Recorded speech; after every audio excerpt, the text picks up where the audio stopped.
ஒரு குட்டி ஸ்டோரி. ஆனால் ஒரு பெரிய லெசன் என்ன அப்படின்னா, ஒரு பார்க்கில் 20 இயர்ஸ் ஒரு பொண்ணு வந்து ஒருத்தி நடந்து போயிட்டு திங்க் பண்ணிட்டே இருந்திருக்கா. ஏன் நம்மளை யாருமே புரிஞ்சுக்க மாட்டுறாங்க, ஏன் நம்ம எவ்வளோ சொன்னாலுமே வந்து யாருக்கும் புரிய மாட்டேங்குது அப்படின்னு சொல்லிட்டு ரொம்ப ஃபீல் பண்ணி நடந்து போயிட்டுருக்கா. அப்போ யதார்த்தமாக அவங்க ஒரு ஓல்டு டீச்சர், உங்கள் ஸ்கூல் டீச்சர் வந்திருக்காங்க. யதார்த்தமாக அவளை பார்த்து பேசியிருக்கா.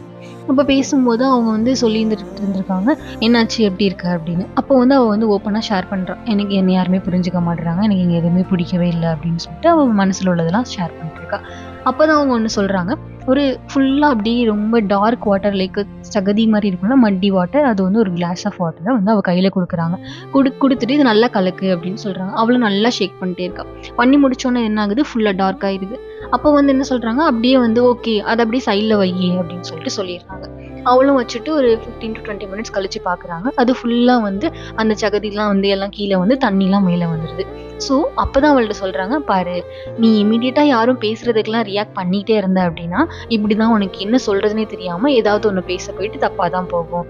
ஸோ ஜஸ்ட் வெயிட் பண்ணு, எதா இருந்தாலும் காமா திங்க் பண்ணிட்டு கொஞ்சம் டைம் எடுத்து நீ வந்து ஆன்சர் பண்ண அப்படின்னா எல்லாத்துக்குமே கிளாரிட்டியாக உனக்கு ஆன்சர் கிடைக்கும் அப்படின்னு சொல்ல வர்றாங்க. அவ்வளோதான். இதில் என்ன தெரியுது, நம்ம எல்லாத்துக்குமே பட்டு பட்டுன்னு பேசுறதுனால நம்ம பெரிய ஆள் ஆயிட முடியாது. ஜஸ்ட் வெயிட் பண்ணுங்க, வெயிட் பண்ணிட்டு ஆன்சர் பண்ணுங்க, ஒன்றும் ஆயிடாது. எல்லாத்துக்குமே நான் கரெக்டாக தான் நடக்கும். அவ்வளோதான்.